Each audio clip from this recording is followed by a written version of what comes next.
Radio, c'est l'heure des petits loups.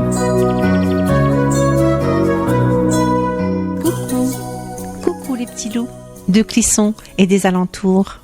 Bienvenue dans votre émission. Partons ensemble vers un monde imaginaire, plein de surprises et de fantaisie. Vos petites oreilles sont prêtes ? Alors, c'est parti. Aujourd'hui, je vais vous raconter la suite de l'histoire du vieux vélo vert de Monsieur Eugène, de Fabienne Billon. Vous vous souvenez cet ours en vacances sur l'île aux fleurs qui la découvre grâce à son vieux vélo vert foncé? Après toutes ces heures de pédalage, il pensait avoir été partout. Il stoppa enfin cette curieuse course effrénée et posa à regret son vélo vert foncé contre le dernier arbre au bord de mer.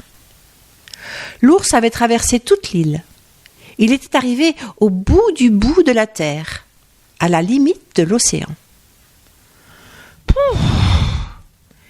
Il était à bout de force.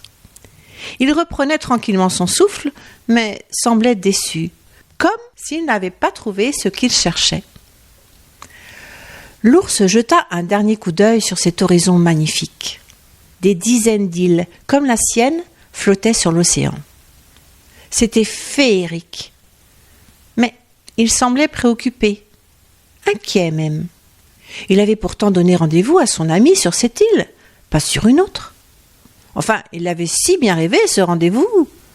Ce rêve paraissait tellement réel ce matin qu'il ne pouvait que le croire. Elle viendrait. Cependant, il l'avait cherchée partout, et ne l'avait pas trouvée. Il se ressaisit et décida d'y croire encore quelques instants.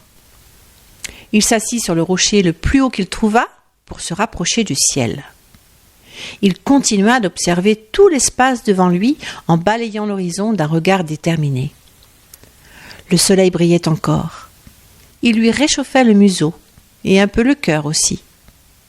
Mais déjà la lune apparut de l'autre côté, qui annonçait la fin de la journée. Il allait devoir rentrer. Demeurant immobile, il fixa un instant les étoiles naissantes dans le bleu du ciel.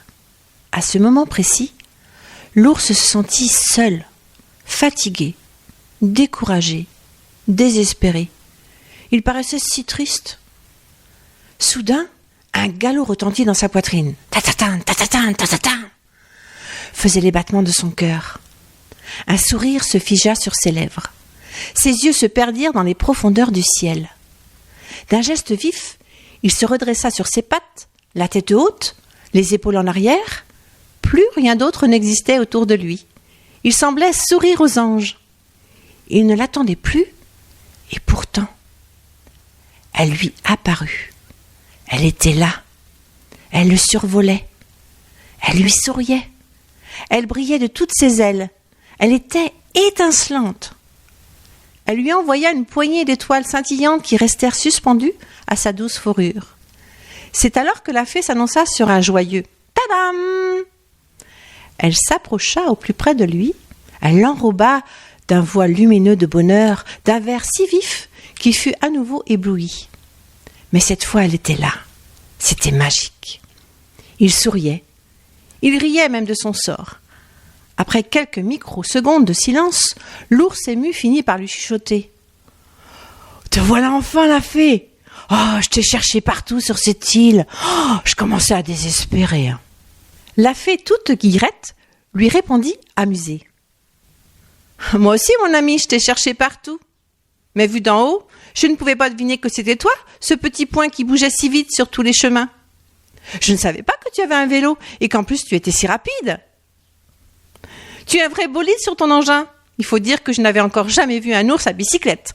Ah, j'adore l'idée. » L'ours, dont on pouvait deviner les joues rougissantes sous son épais pelage, lui décocha alors cette tirade fier et heureux. « Oh, merci, la fée. Si on s'est retrouvés, c'est grâce au vélo vert de Monsieur Eugène, tu sais. Oh, ce vélo n'est plus très beau, il est sacrément vieux, et il graisse un peu, comme Monsieur Eugène, en fait.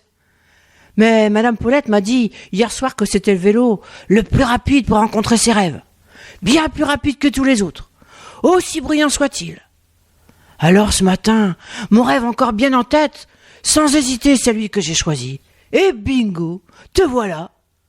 Mon rêve est devenu réalité grâce à ce vieux vélo vert foncé. Ah, à nous les belles balades, mademoiselle la fée.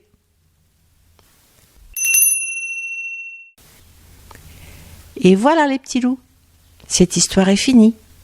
La semaine prochaine, je vous raconterai une nouvelle histoire du même auteur, Le Grand Hamac de Maskilili. À bientôt!